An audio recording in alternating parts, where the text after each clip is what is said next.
সেটা কালকে রাস্তা থেকে নিজে নিজে সরিয়ে নিচ্ছে।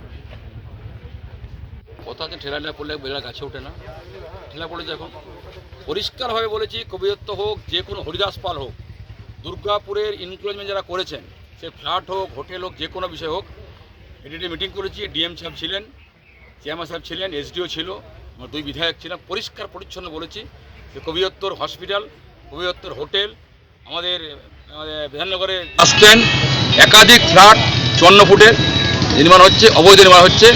সমস্ত বিষয়ে তদন্ত করে ইমিডিয়েট ব্যবস্থা গ্রহণ করতে বলা হয়েছে। এবং ডিএম সাহেব কমিটি বানিয়ে দিচ্ছেন, পার বড়োতে 5টি বড়োতে 10 জন কমিটি বানিয়েছেন, তারা ভেরিফিকেশান করছেন, দেখছেন, অবৈধ হলেই তাকে ভেঙে দেওয়া হবে।